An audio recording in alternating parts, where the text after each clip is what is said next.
saímos por aí sem xingar ninguém, porque eu não gosto de político xingador, eu não gosto de político xingador.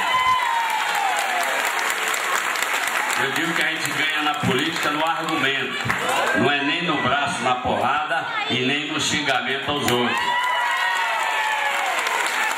Aqui o seu adversário é Tirada Valente, é?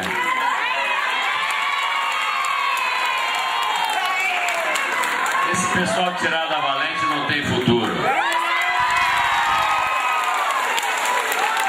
Quem carrega peso, gente, é animal ou então trator.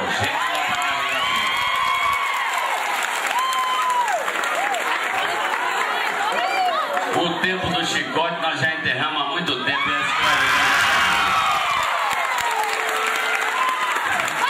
Se precisar de uma ajudinha aqui, avisa a gente que a gente manda uma turma aqui para dar uma resposta. Deixa eu dizer uma coisa.